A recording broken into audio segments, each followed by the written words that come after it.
தேவனுக்கு ஸ்தோத்திரம் உண்டாவதாக. நேற்றைய தினத்தில் நாம் பொருளாசையை குறித்து பார்த்தோம். இன்றைக்கு நாம் பொருளாசையை குறித்து பார்க்க போகிறோம். ஒரு தகப்பனுக்கு 2 குமாரர்கள் இருக்கிறார்கள். இளைய குமாரன் தகப்பனுடைய ஆஸ்தியை பங்கிட்டு கொண்டு தூர தேசத்திற்கு புறப்பட்டு போகிறான். துன்மார்க்கமாக ஜீவனம் பண்ணி தன்னுடைய ஆஸ்தி எல்லாத்தையும் விற்று கொடுக்கிறான். அங்கே கொடிய பஞ்சம் ஏற்படுகிறது.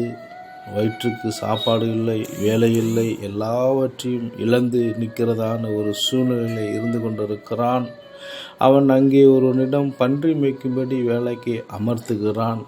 பன்றிகள் தின்கிற தவிற்றையாவது தின்று வயிற்றை நிரப்ப வேண்டும் என்று ஆசையாக இருக்கிறான்.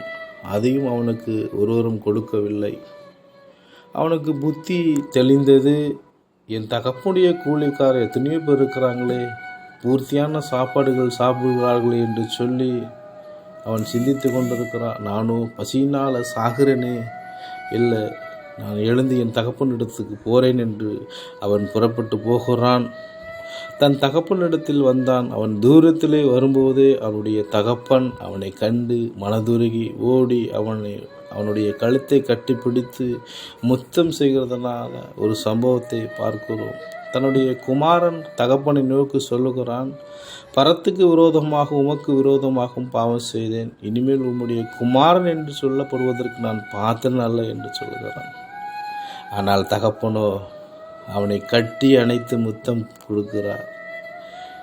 வேலைக்காரர்களிடம் சொல்லுகிறார், உயர்ந்த வஸ்திரத்தை எடுத்துக்கொண்டு இவனுக்கு உடுத்துங்கள், இவனுடைய கைக்கு மோதிரத்தை போடுங்கள், காலுக்கு பாதரட்சியை போடுங்கள், கொளுத்த கன்றை அடியுங்கள், நாம் புசித்து சந்தோஷமாக இருப்போம் என்று சொல்லுகிறதான ஒரு சம்பவம்.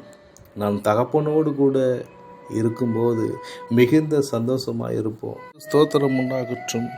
இளைய மகனை குறித்து நான் பார்க்கும்போது பொருளாசை உள்ளவனாக இருக்கிறார்.